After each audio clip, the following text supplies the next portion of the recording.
Bonjour à tous, on est heureuse de vous retrouver aujourd'hui pour la dernière vidéo de la saison, mais ne vous inquiétez pas, on se retrouve à la rentrée et on espère que vous serez nombreux à ce moment-là.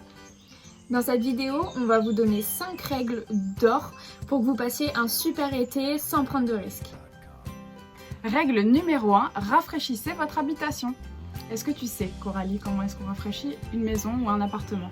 Il va y avoir plusieurs astuces. La première et la principale, ça va être de fermer les volets et les fenêtres, surtout celles qui sont exposées directement au soleil. Donc voilà, bien les fermer, mettre les rideaux si possible. Et ce qui est bien, ça va être de les rouvrir, en tout cas rouvrir les fenêtres vers minuit ou en tout cas tôt le matin pour faire rentrer un peu de fraîcheur dans la maison ou dans l'appartement. Si vous avez la chance d'avoir la climatisation, vous pouvez régler le thermostat 5 degrés en dessous de la température ambiante et vous verrez que l'air est beaucoup plus frais. Et si vous voulez utiliser un ventilateur, il faut qu'il fasse moins de 32 degrés à peu près, parce que sinon vous allez brasser de l'air chaud et ça va pas être top. Et surtout, pensez à ne pas utiliser d'appareils qui génèrent de la chaleur, comme le four, les sèche-cheveux, et vous pouvez également baisser la luminosité et les lumières électriques. La deuxième règle d'or, ça va être de rester au frais le plus possible. Et pour rester au frais, choisissez la pièce de la maison dans laquelle il fait le meilleur, le plus frais. Vous pouvez également, si vous avez trop chaud, prendre un gant de toilette mouillé et venir vous l'appliquer sur la peau pour essayer de faire descendre la température, ou alors utiliser un brumisateur si vous en avez. Vous pouvez aussi sortir de préférence soit tôt le matin, soit tard le soir pour éviter d'être dehors ou en tout cas d'être exposé entre 11h et 21h. C'est là où les chaleurs sont le plus fort. Et surtout, sortez toujours soit avec des vêtements très légers, avec un chapeau sur la tête pour vous protéger. Si jamais vous avez les petits-enfants, pensez à eux aussi. Mettez-leur soit une casquette, soit un chapeau.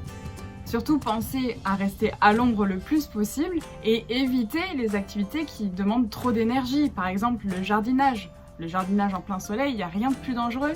Ou les activités vraiment sportives. Après, pour les sportifs, bien sûr, il y a la possibilité de faire du sport. Mais voilà, prendre toutes les précautions. Et on parlera tout à l'heure d'ailleurs de l'hydratation. La troisième règle très importante, c'est de ne pas oublier les gestes barrières. Il fait très chaud, c'est désagréable. Mais il faut toujours les respecter. Le Covid est toujours là, donc il faut se protéger.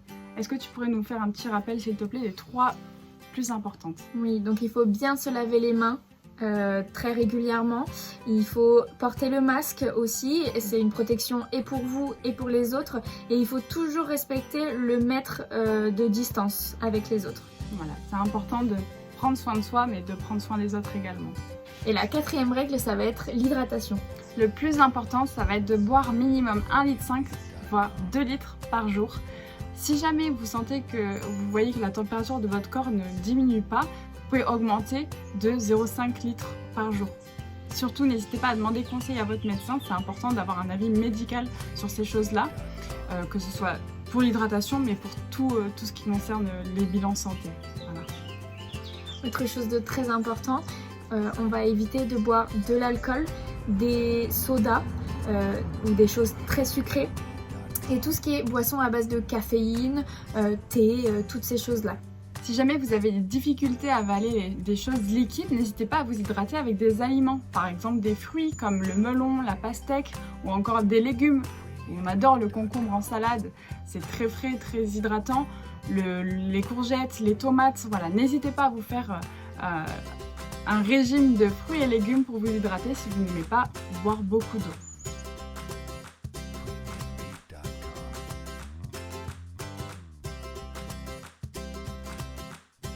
Et pensez surtout à garder une petite bouteille d'eau toujours près de vous pour pouvoir boire régulièrement. Parce qu'on a tendance à oublier de boire, parce qu'on n'a pas forcément soif, donc on ne boit pas. Mais ça ne veut pas dire pour autant qu'on n'est pas déshydraté. Donc attention, c'est vraiment très très important de garder toujours de l'eau près de soi pour pouvoir s'hydrater quotidiennement tout au long de la journée. Et la cinquième règle, ça va être de prendre soin de son entourage. Donc n'hésitez pas à proposer assez régulièrement dans la journée de l'eau aux personnes dépendantes, donc aux enfants, aux personnes âgées. Et surtout, n'hésitez pas à appeler vos proches.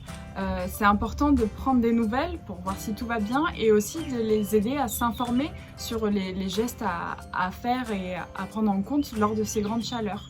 Donc effectivement, protégez-vous, mais protégez aussi les personnes qui vous sont chères ou même vos voisins et voilà, votre entourage. Voilà, vous avez toutes les cartes en main pour passer un été en toute sécurité.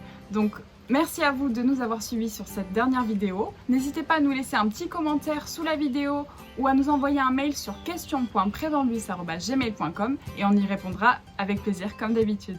Et sinon, on se retrouve à la rentrée, donc passez un super été et bonnes vacances pour ceux qui ont la chance de partir en vacances cette année. À bientôt, bye bye.